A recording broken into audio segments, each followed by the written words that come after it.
So welcome, we're going to be doing our third and final step. One of the things I was telling you guys is on Friday or the last day of camp, whatever day it happens to fall on, people are a little bit arted out. I don't know how that possibly could happen, but it is true. I know, look at Michael's face, he's shocked. All right, so what we don't want to do is ruin this fabulous painting, your fabulous painting. I mentioned before I have some little mistakes here that I may fix. They may get covered. So for fixing mistakes, you're going to do that at the very end. I don't want you to be obsessed with them. I'm a little obsessed with mine. You don't want to know why? It's Carissa made them on my painting. So I've gotten through that. I heard about it about 457 times. You can't always be the perfect one, Miss Carissa. It makes me so happy when you make a mistake. Sorry, is that bad of me, guys? No. Thank you. All right. So we want our silhouette. I'm going to say, I think, for the sake of it turning out really well, we want to make at least one big object that is a silhouette. A silhouette means it's black. And that happens when the light is behind an object and the object is in front of the light. Maybe you've taken a picture or you've seen one where there's all these gorgeous lights. It's a lot happen at night. There's all these gorgeous lights behind the person's just black, right? You can't see their features, you can't see what color their hair or skin or eyes are. It's just this black shadow. And that's what we're going for. Sometimes photographers and artists do that on purpose. When something crosses over the moon, like a witch riding on a broom, or E.T. going across the moon, they just look like a shape. So that means our shape is really important because we don't have other details to help the viewer see what it is you're drawing. So you need to do a practice sketch.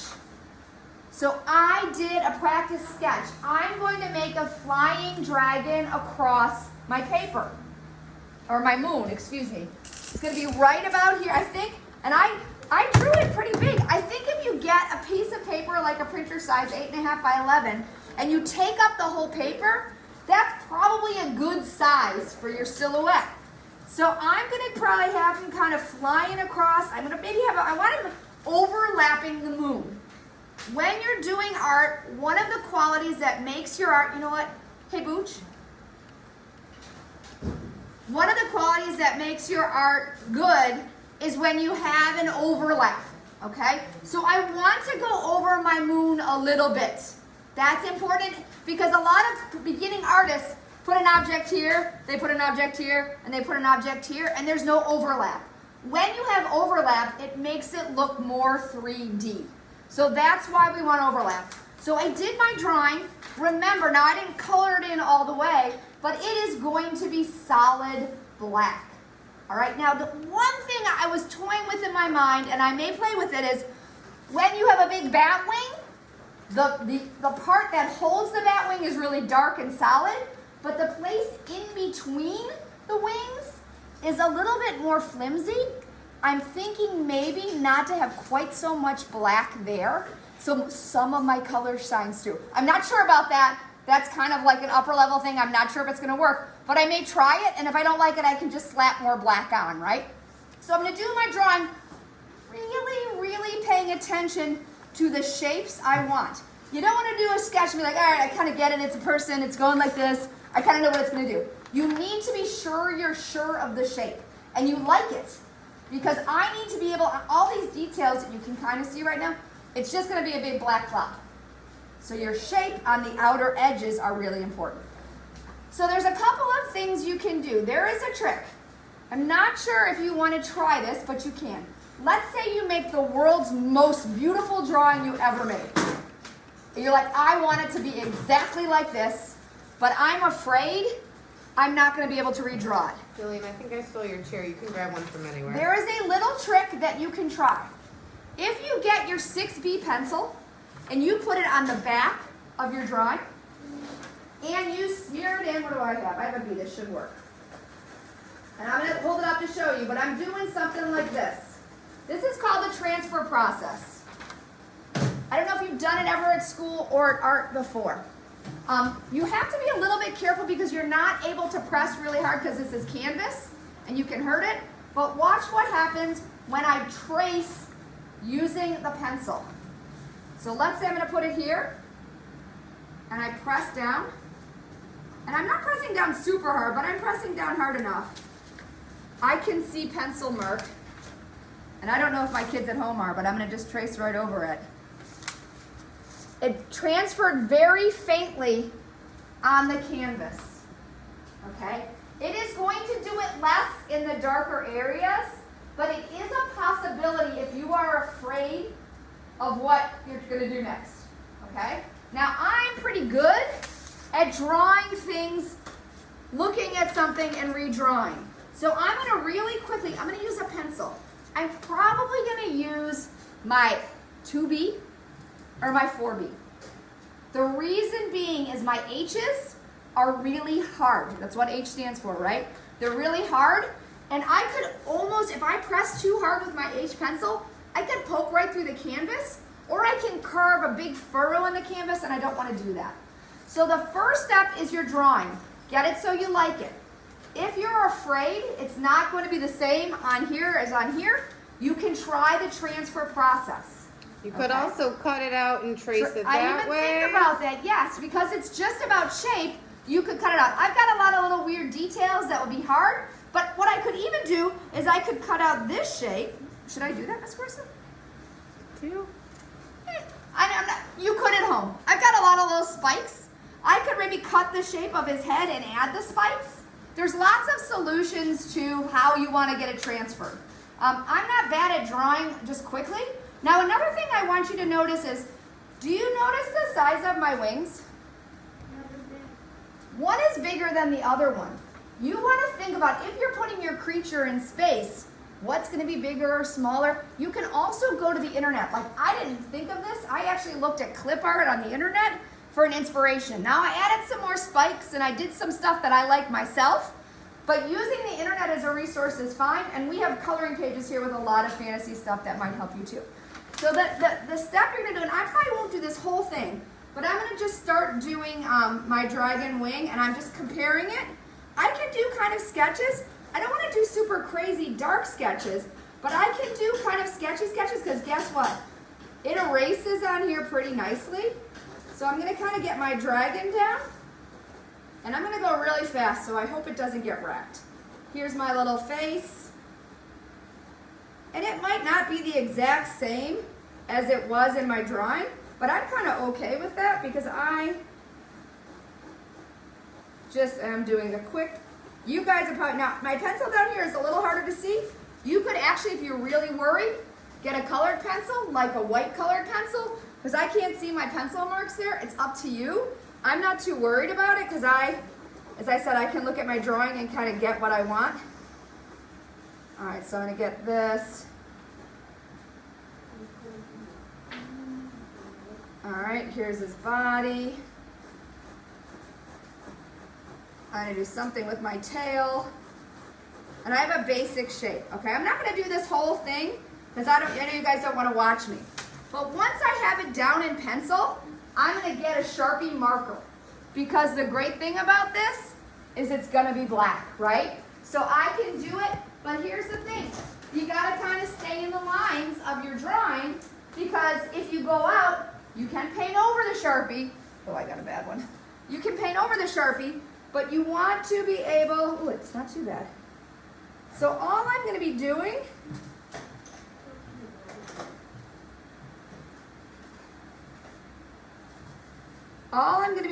is doing these outlines. And even if it's a little, well, you kind of, if it's dark, it's great. And you have to make sure that all your paint is totally dry. Yeah. So if you're at home and you just touch something up, sorry for the shakiness there, you're gonna have to make sure that the paint is totally dry, because otherwise it just ruins the Sharpie, because it coats the felt tip of it and it won't let the ink come through. Okay, so I'm gonna go here. I'm getting my dragon on. 1, 2, 3. It's gonna go down to the body. Here's my body. Do you guys want the tail to go up or down? Up. Raise your hands if you want it up. Oh my gosh. All right, so we're going up. Sorry, guys. So here, I like the idea of up because what? It's gonna go over the moon. Now I'm running on a Sharpie, so I'm gonna run back. I'm sorry, guys. The Sharpie may get a little bit dead. You can swirl it around on a piece of paper, and that will help it. But you also could, let's see, I've got this guy, and I actually think I want this wing a little bit bigger now that I see it. So I'm gonna pull it down a little bit. Here I go. There's that. Here's his wing. Here's his body. There's his tail. And I will add some spikes. I think I'm gonna want my eyeball not to be black. So I'm gonna kind of leave that alone. And I talked a little bit about maybe seeing through the wings. So I'm making my veins really dark.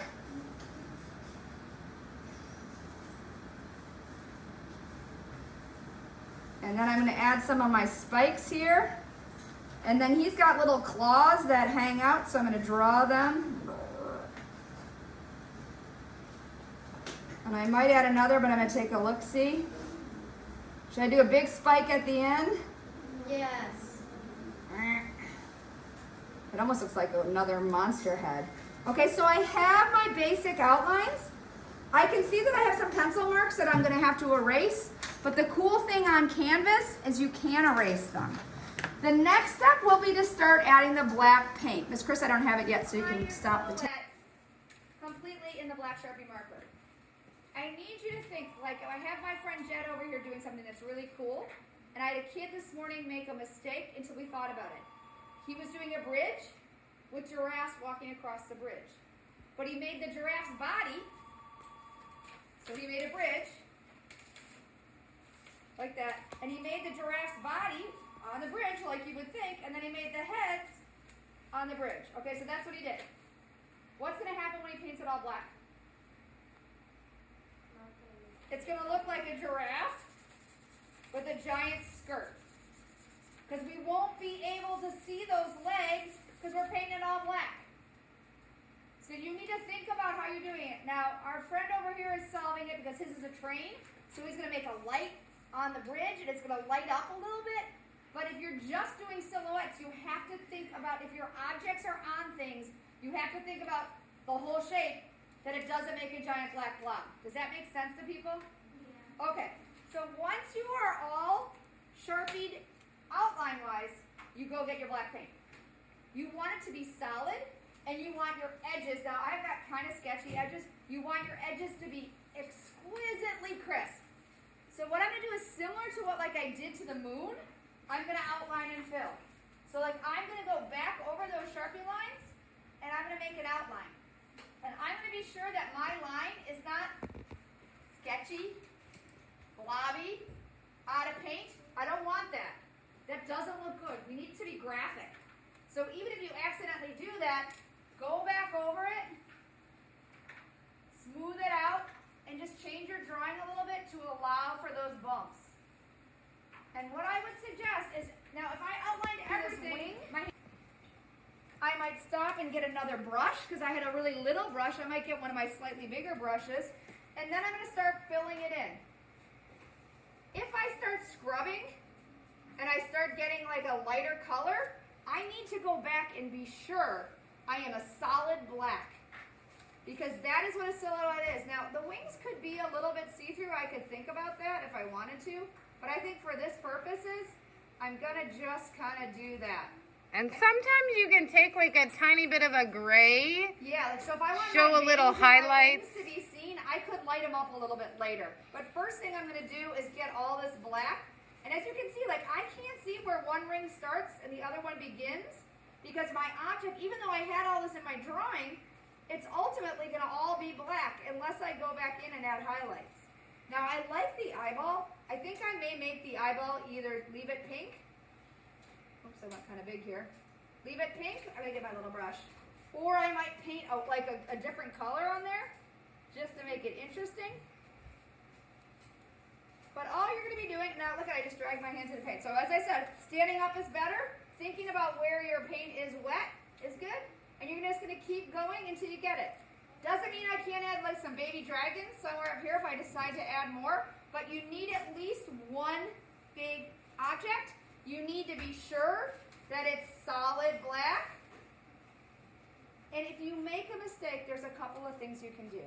One of the things you can do is you can get a small paper towel, dampen it, and wipe it off right when you make the mistake. And it will smooth out. If you scrub it, you're going to pull your paint. You still can go mix up some paint and cover it up, but you want to kind of attack your mistakes pretty early, because once it dries, you have to do a lot of work to get it off the canvas, but it's never ruined. So don't anyone get upset. There's always a way to fix, because if you go out, I actually did a whole pink area that somebody messed up. I just painted right over it after I wiped some of it off. So you're going to be good to go. I'm going to keep painting, and you guys can start thinking about it. Remember, I want a full drawing with the good shape planned out. For those of you who are cutting, I have a lot of like weird little horns on my dragon and all sorts of other stuff. I don't really have to cut that out and spend 8 hours. I can add my horns, like I'm going to add one right now. So I didn't cut it out because it would have taken me forever, but I can add these kind of cool horns. I can add kind of details. When I look at it, be like, ooh, I really wish that it was look more like a triangle. I can do that, but you kind of want to have it pretty planned so that you don't end up doing something you don't like. But you can keep doing stuff like that. Okay, does anybody have any questions? I think we're good at home.